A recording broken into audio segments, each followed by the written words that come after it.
Good evening. I don't know about you, but I've always found that one of the most important things in a game is its atmosphere. Atmosphere is incredibly important. The tone and world of a game is usually what sticks with the player long after they've beaten it, much more so than its clunky inventory mechanics or reload animations. And in my experience, a good atmosphere can keep me playing an otherwise deeply flawed game, even if I'm not actually having that much fun. Now, when most people think of atmosphere in a game, they probably think of something like Fallout, Resident Evil, or even Silent Hill. But I personally think that one of the most fascinating atmospheres in any game is actually that of Gmod.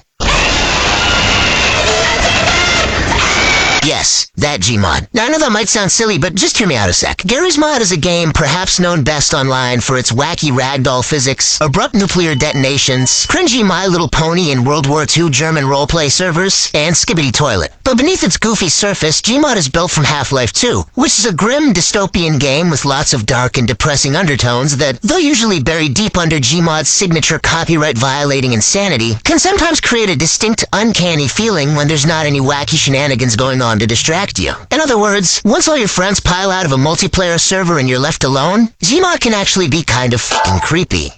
Take, for instance, GM Construct. One of the most iconic sandbox levels in all of gaming. I'm sure you've seen countless memes of this place by now. It's one of the only 2 levels Garry's Mod comes with on its own if you haven't got any mods or other games installed, and its green grass and bright blue sky are so picturesque that the map almost feels like a crude crayon drawing made by a kindergartner or something. Construct has served as the backdrop of countless people's childhoods over the last 15 or so years, and I'm sure many watching have warm, cozy memories of time spent goofing around here with friends when we were all younger. But take the map to a single-player lobby with no mods installed, and with nothing distracting you from just taking in this abstract industrial environment, something quickly becomes obvious. This place is otherworldly. Its layout doesn't make any sense. It doesn't actually feel like or resemble any places that exist in the real world, and there's even some areas like this dark room that a lot of people have long considered to just be flat-out creepy. The existential dread that humans experience in empty public transit areas, stores, and yes, even video game servers, is a phenomenon that the internet has become acutely aware of in recent years, inspiring endless discussions about liminal spaces and canopsia, defined as the eerie atmosphere of a place that is usually bustling with people but is now abandoned.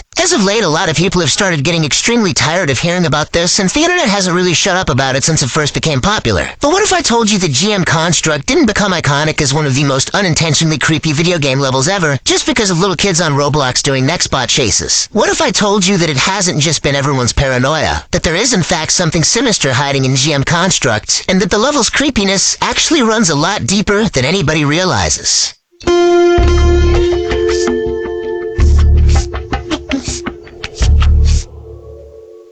Something a lot of people don't know about Construct is that it carries a very long, complicated, and somewhat obscure history dating all the way back to 2004, which I'm sure makes it older than most people watching this video. The vibrant version that everyone knows today technically didn't even exist until 2012, and the earlier versions look strikingly different. They were much less colorful. In fact, the original map actually didn't have any color at all because it was just meant to be a reference to the original Matrix movie. It's actually a bit funny to realize that what started out as a white purgatory with buttons to spawn Half-Life 2 props quickly evolved into one of the greatest and most iconic digital playgrounds ever the moment people started realizing you could make the ragdolls in the map hump each other. Stay classy, Gmod community. Moving on though, the bleak, muted, and flat-out bizarre vibes that early versions of Construct carry have fascinated people for a long time, and they're a big part of the level's mystique. Quite peculiarly, back in June I got the chance to interview Garry Newman, the creator of both GM Construct and Gmod as a whole, and he revealed to me that he actually doesn't even really remember making some of these early versions of the map, which is kind of odd. Anyways, fast forward to the present day. Construct hasn't changed or seen an update in over 10 years, and it would seem that the version that everyone's come to know and love since 2012 is here to stay. However, on July 21st, 2021, a mysterious add-on abruptly appeared on the Garry's Mod workshop simply labeled GM Construct 13 Beta, and it immediately started catching people's eyes for a number of reasons. It was posted by 2 users named Zalaulau and Zarzo, and being 172 megabytes, the add-on was suspiciously large given that it claimed to only contain a single level. So, what the hell is Construct 13 Beta?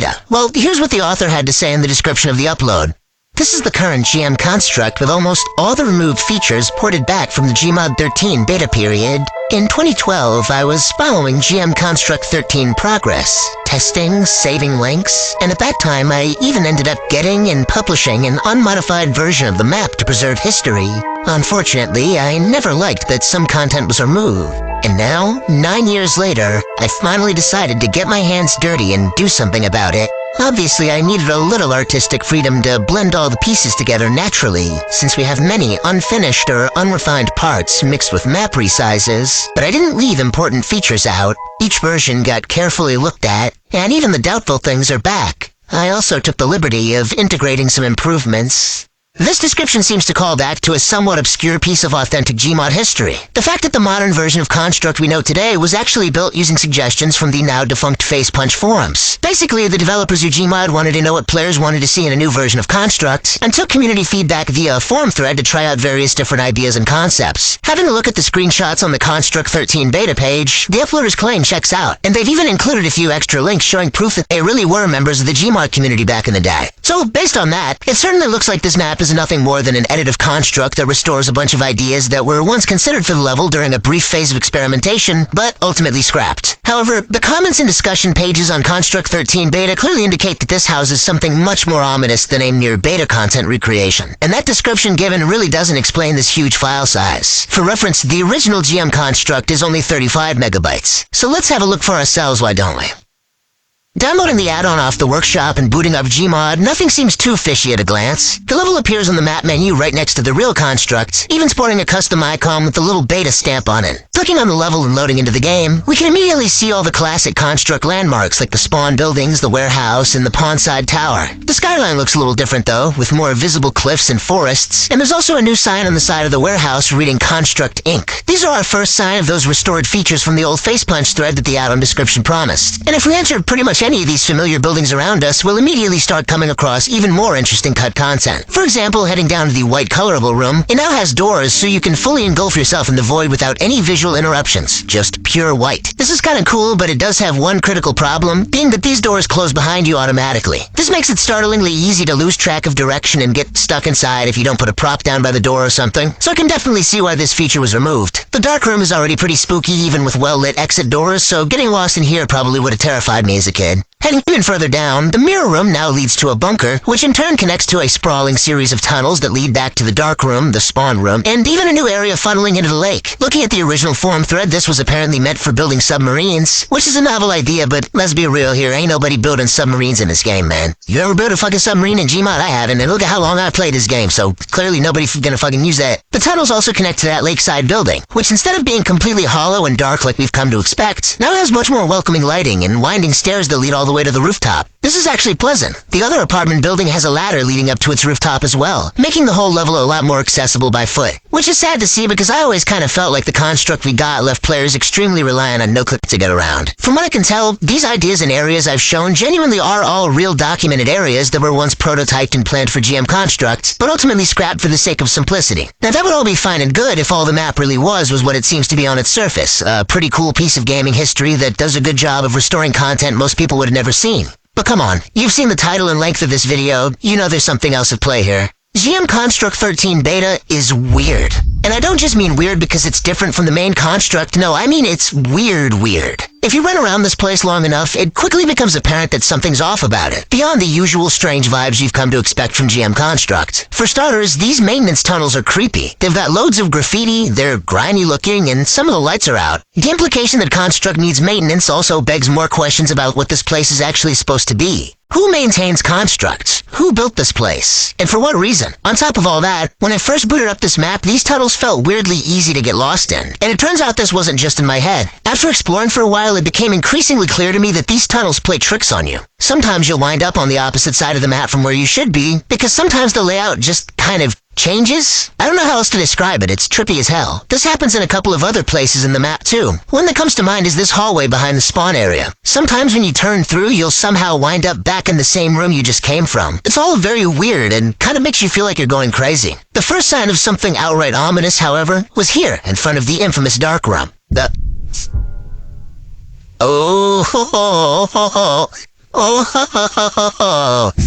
Oh man.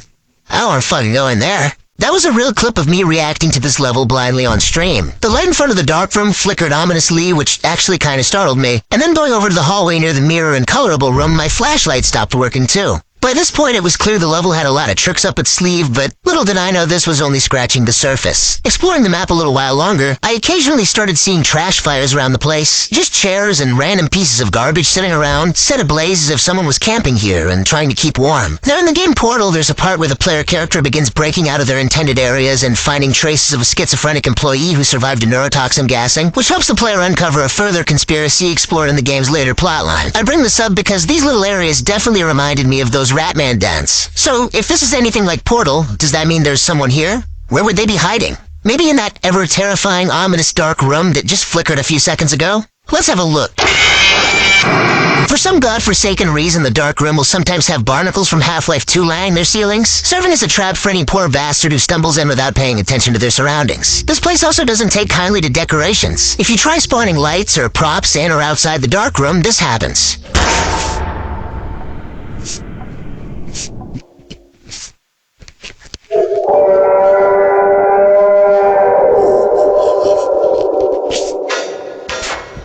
Additionally, if you try driving a car in or around the place, its engine will die. And any NPCs you leave inside the dark room will mysteriously die off screen. If you hang out around here long enough, eventually a chair will appear, illuminated by a single spotlight, emanating some ominous ambience.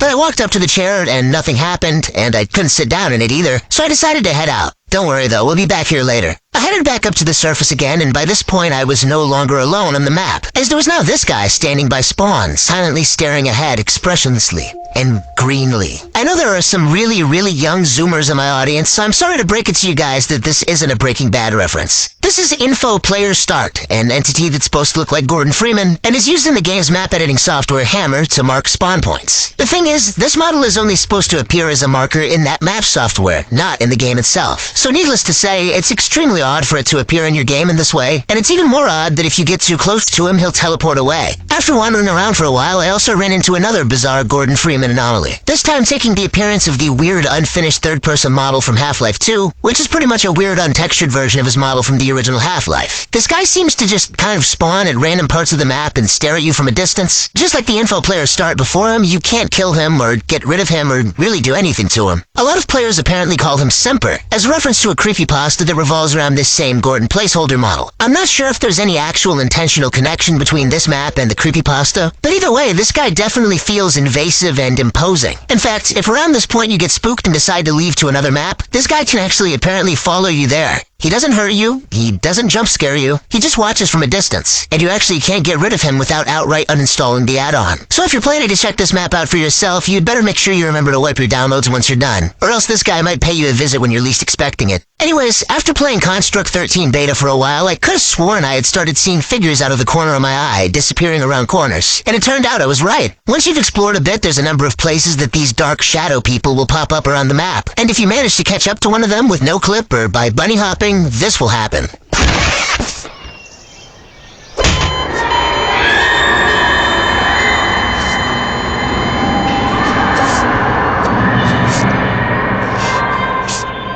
Spooky, huh? For those who don't know, those two noises you heard are both sounds from Half-Life 2. The first one is Squeal 1.wave. This sound was originally supposed to appear on a creepy clock pendulum mechanism in the Half-Life 2 beta, but after being cut, somehow mysteriously ended up being triggerable here in the Coast chapter if you blow up this guard tower.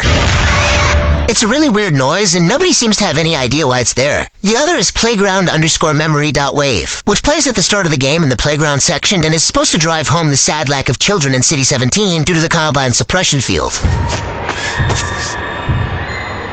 Needless to say, they're both pretty unsettling sounds, so combining them with a banishment to the void makes for a pretty off-putting experience the first time around. Now, just about everything we've covered in this map so far has been creepy, but this next thing I'm about to talk about crosses the threshold into being genuinely bewildering. First, though, a brief history lesson. Have you ever heard of minges, or minge bags? It's a term that was used in the early days of Gmod's history to describe players who would join servers just to troll or cause problems. This is because the default name you'd be given in Gmod in the time before Source Engine games sync to your Steam game name used to be Mingebag, so anyone who joined a server without bothering to give themselves a proper name was assumed to have been up to no good. The term came to be associated with a T-posing Dr. Kleiner with a fizz gun in his crotch, which I think was also what your character would look like by default if you didn't set your player model in older versions of the game. The Urban Dictionary definitions for the term show just how dated it is. The footage I'm showing on screen right now is from War of the Servers, an early feature-length Gmod machinima movie made all the way back in 2007. This film took the concept of Mingebag trolls invading servers and made a parody of War of the Worlds out of it. It pretty much solidified the term Mingebag in the halls of Gmod history, and it's a truly classic piece of Gmod media. Its creators even pressed this thing to DVD with its own custom box set, which is really cool and is partly what inspired this video's thumbnail. Anyway, while Mingebags were long considered a staple of the game's multiplayer, if you were someone who stuck to single player, you were pretty unlikely to have ever heard of or been visited by one.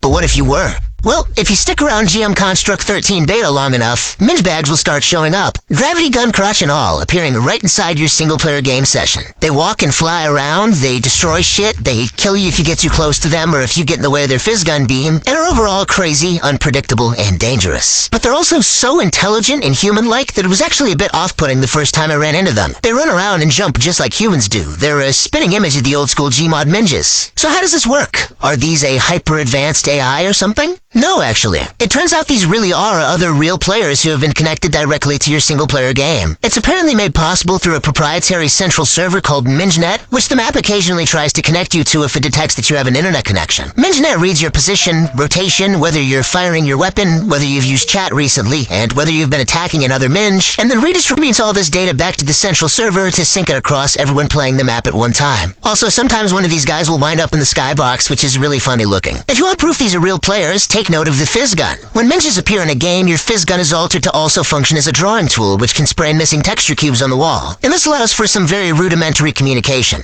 And penis drawings. You can't talk to them in in-game chat, though. If anyone tries, the chat will get flooded with the word cough, which is a reference to an old cough virus scare that took control of Gmod back in 2014. Anyway, the fact that Construct 13 Beta invented a way to force online players into your single-player match seriously impresses me, and is something that would have scared me shitless as a kid. When this map first came out, and before people cracked open the programming to figure out how they worked, there was a lot of contention in the community as to whether these Minges were actually other players or not, with a ton of experiments being conducted involving them and their behavior. Gmod's Reddit and discussion forums were also inundated with posts of confused and startled people complaining about these scary Mingebags causing ruckus in their games, to the point that some posters started making PSAs about it. It's all pretty funny. Anyways, up at this apartment I noticed a lambda on the wall. This is another asset from Half-Life 2, and in that game it denotes a secret stash of items. So what's it doing here? Well, it turns out that if you beat this corner in with a crowbar, a hole will be revealed that you can then crawl and drop down through into a vent. This vent connects to the dark room and a small little hidden exit by the mirror room, but also this little cubby. The thing that's special about this cubby is that it has a wall that displays cryptic graffiti, referred to as the Oracle. The Oracle can display a lot of different images. Some of them seem to provide lore, some of them just depict things from the map like the Mingebags, but others are actually coded hints that will be key in helping us unravel the mystery behind this map. All of these hints can be found in the add-ons files for easy viewing, stored in the same folder as this image of Floppa for some reason. Let's start with this one. It shows a man peering into some kind of portal next to the dark room, accompanied by what looks like a traffic cone with a light on it or something. So what the hell does this mean? Well, it turns out that that traffic cone is an item called the Curse Detector that can be used to reveal hidden secrets in the map. The only way to obtain it is to wait for an RNG event that causes a white woman to come running out of the dark room gunning it for the beachside. If you let her get there, she'll die, but if you block her, this will happen. Thank God someone had the courage to do that.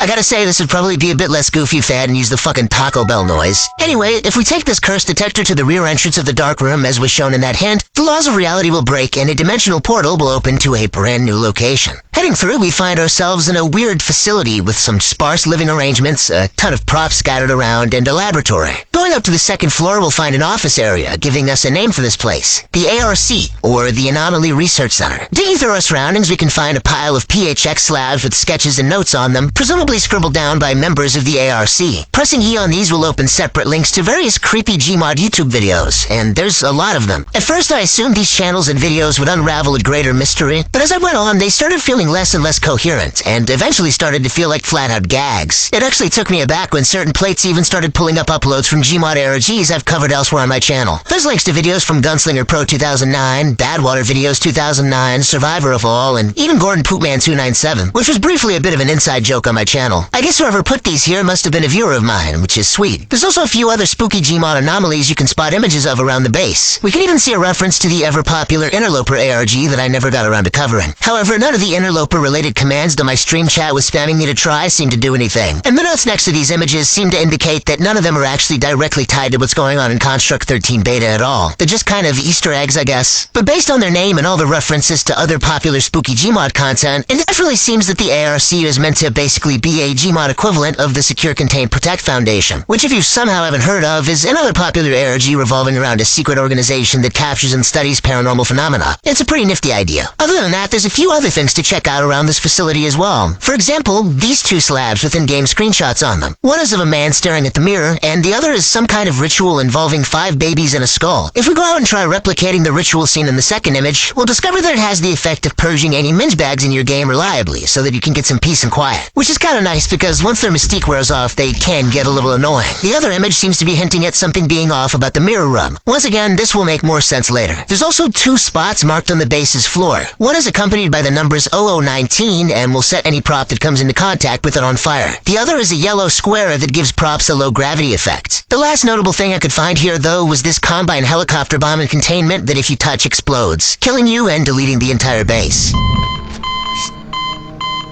So, with the cryptic clues from the Oracle in the vent, and the information we've managed to learn here in the ARC base, let's start trying to solve this mystery, why don't we? Starting out, let's head to the dark room and have a look at that weird chair from earlier again. Now, I know that physically attacking an ominous ghostly apparition might be intimidating, but you're gonna need to shoot a fucking bazooka at this thing. Once it explodes, the room will fill with stalker NPCs from Half-Life 2 that will all slowly burn to death. All except one. Now, do you remember earlier how I mentioned that those trash fires around the map were reminiscent of Ratman from Portal? Well, this last stalker's given name is Ratman. And at first, I didn't pick up on this, but he's actually not a reference to Portal. He's actually directly taken from an old Gmod map called Gmod 13 Hotels, which I previously wound up talking about back in my Gmod's Biggest Secrets video. Basically, in that map, there was a secret area you could discover that would tell you the story of an ancient rat man who escaped from prison in 1994 and had been living underneath the place ever since. He was shown to leave weird trash fires around, and if you went deep enough, you could eventually come across him in his lair. Apparently, this weird, extremely obscure character from a Gmod map from 10 years ago has returned for a cameo appearance here in Construct 13 Beta. And if we follow Ratman across the map into that submarine building room from the start of the video, we'll find he's now decorated it with the same assortment of furniture and even his signature radio from GM13 Hotels. This is Ratman's new lair, and I gotta say, it's quite the upgrade from the old one. There's functioning electricity, and he's even got a pool. Ratman's lair is pretty important to progressing from here on out. Most important is his radio. We can tell it's got some serious importance because if you put it up against the Oracle in the vent, it freaks the hell out. Oh, and it also plays the radio music from Portal if you press E on it, so I guess the allusion to the Ratman in Aperture is at least somewhat intentional. Anyway, now that we've got the radio, there's a couple of weird scorch marks that have appeared around the map. As is shown in one of the Oracle's hints, putting Ratman's radio up to these yields some interesting results. This one in the hallway plays yet another song from the Portal series, this time Potatoes Lament from the Portal 2 soundtrack.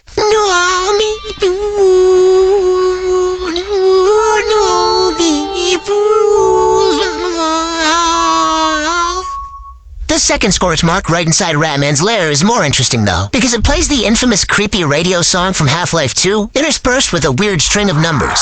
10, 7, 9, 6, 1, 6, all 6, 10, 0.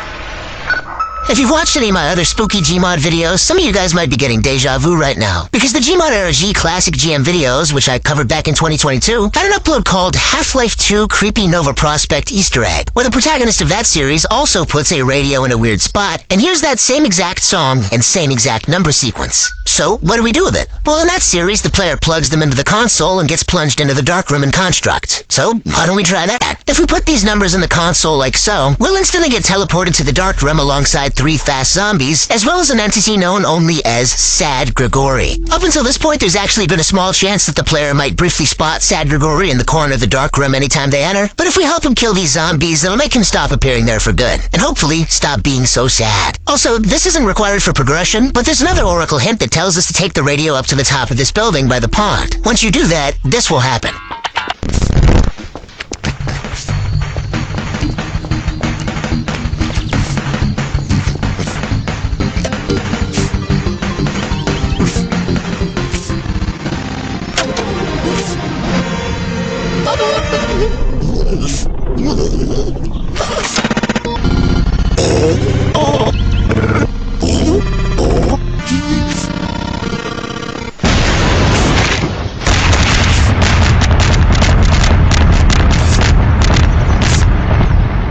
time I did this on stream, I had no idea what the hell was going on, but apparently this was a visit from some kind of entity called the Minge God, which I guess is the smiley face guy in the sky in that oracle hint. I don't know why he's decided to strike us with some kind of fire tornado, but now that he has, our radio's now gained a big old new button on top of it, which gives us full control over when Minge bags appear in our game without having to do a weird, annoying satanic ritual. Pressing the button on the radio if there's not any Minges on the map will play the sound of a phone dialing, and once this orange meter fills up, it'll summon them at will. Pressing the button if there's Minges already on the map turns them all into wooden crates. It's useful if you want to spend time exploring or trying to solve puzzles on this map without getting griefed into oblivion by chaotic hell monsters. Also, going forward it can get a bit annoying to haul both the curse detector and the radio around separately, so I'd recommend either putting them both in a bucket together or just connecting them with the rope tool to save yourself the hassle. Anyways, back to the puzzle. Do you remember that weird gas mask image from the ARC base? I told you it'd be important later. It turns out this image is telling us to closely investigate the mirror. So in true Mario 64 fashion,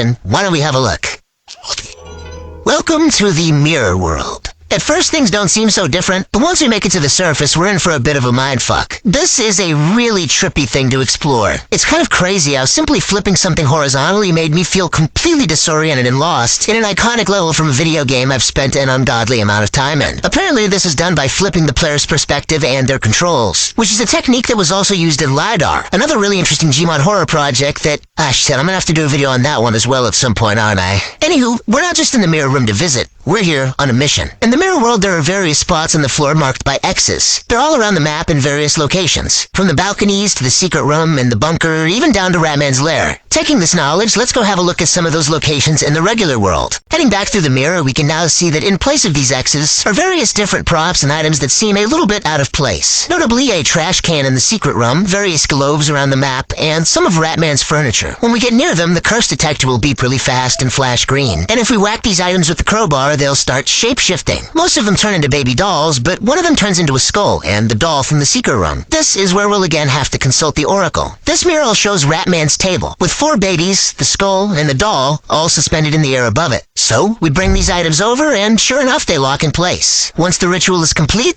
it's time for a boss fight. This is not Grigori, and he's apparently a completely different entity than sad Grigori from earlier. You can tell because the other Grigori was just sad, while this guy is angry. The first time you face him, he's equipped with nothing but his shotgun, and as long as you don't let him catch you off guard, he's pretty easy to take care of. When he dies, he drops a citizen ration model that you can then put on your curse detector. This will upgrade it so that it automatically heals you when you're nearby. If you do the ritual a second time, this time he'll spawn waves and waves of man hacks to distract you and make things a little trickier. Take the package to the curse detector again, and it'll now heal you slightly faster. You can do this ritual one last time before the parts stop spawning. And on this final instance, Grigori will have both man hacks and a new bombing attack. The last upgrade to the curse detector makes you heal even faster, and also upgrades your suit energy. It's actually kinda useful for protecting yourself against Minge bags. Now, this might seem like a pretty climactic place to end things, but there's actually a couple of other loose ends I gotta cover before we wrap this up. If we head back into the mirror dimension, we can find text in the bunker room reading, "Yes, prohibited materials ahead, do not open," and "Ancient evil inside, do not enter." Heading back to this area in the real world, it turns out that we can break this wall open to reveal a giant dark cavernous space that's completely empty. It's like a second dark room, and I don't think it was ever actually in any of those real construct prototypes. Speaking of the dark room, let's have a look at this hint from the oracle. It shows the secret room doll in a chair with a grenade underneath it. The grenade is presumably a hint telling us to blow up the chair to summon Ratman, like we did earlier, but putting the doll from the secret room in the chair is something we have yet to try. So, here goes.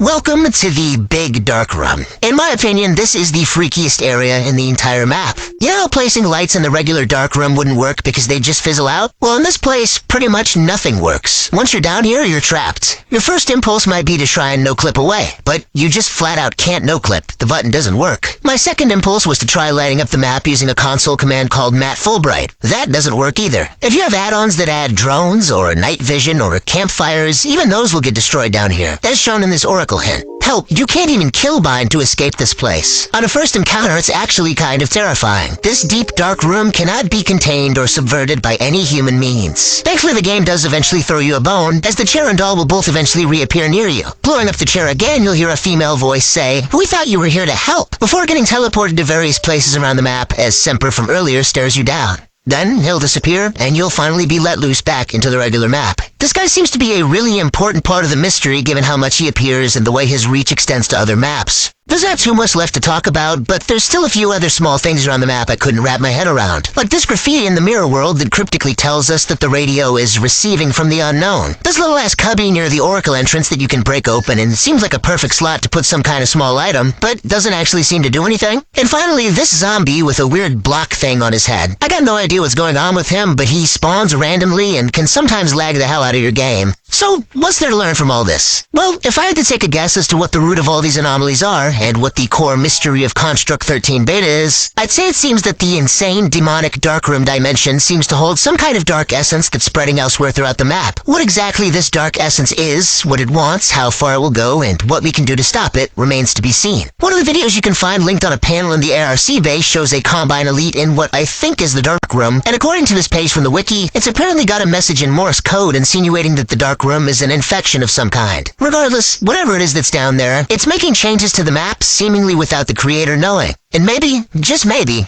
that's the reason why Garry doesn't remember certain versions of GM Construct. Now, this is the unfortunate part of the video, or I have to break it to anyone who hasn't picked up on it yet, that this isn't actually a video about proving the GM Construct is haunted. It's a prank. It's a gag. I fooled you. Construct 13 Beta is actually just a really well-made alternate reality game project made by some Gmod veterans using a ton of complicated Lua programming. And you can see the full list of contributors if you shine your flashlight on the back of this board in the Lakeside building, which has also got this little button that starts an NPC riot, which is cool. In the midst of me making this video, the creators actually pushed a small holiday update that added some pretty interesting seasonal content. Now if you boot up the map during Christmas time, you'll get a snowy version of Construct with the pond frozen over, as well as dead Christmas trees with boxes you can bust malformed Half-Life 2 NPCs out of, snowmen that spawn around the map and say some really bizarre shit in chat when you blow them up, and even some new jolly music on the radio. It doesn't seem to add any new content related to the ARG itself, but it's still a cool show of life. And it's also genuinely pretty cool how much this texture swap completely changes the vibe of the map. The tunnels in Ratman's lair feel completely different, and now the minge bags feel less like distant, ominous disruptors, and more like little kids frolicking in the snow. Happy holidays, people. Now, there's absolutely no way I got everything in this map, and I can only imagine that this mystery is definitely going to unravel further in future updates. In fact, based on the map's Lua file, it seems like what's been implemented in the map so far only makes up 1 out of 4 tiers. Tiers presumably being phases of the ARG. So it seems like the devs are in it for the long haul here. This ARG isn't even limited to this one level either. There's apparently a couple of other maps in the workshop that have also been linked to Construct 13 Beta. The only one I could figure out was this one, though. It's called GM Building Construct, and it's got a secret ARC base hidden underneath it. The whole lore with this place kind of reminds me of those old Construct and Flatgrass conspiracy maps from back in the day, if anyone remembers those. It's neat. Anyways, if you're interested in keeping up, I'd recommend checking out the official wiki and exploring the map yourself. Who knows, maybe I'll end up making another video about this thing later on down the line. The creator said in the comments under my stream that he's gotten busy with real life lately, which is why it's a bit buggy, but I'm still beyond impressed with this thing, and I'm very excited to see where it goes. It's definitely a bit cheesy at times, but I still had a ton of fun and a couple pretty decent spooks looking into this project. So kudos to everyone who made this map possible, and here's to one day solving the creepy mystery of Construct 13 Beta.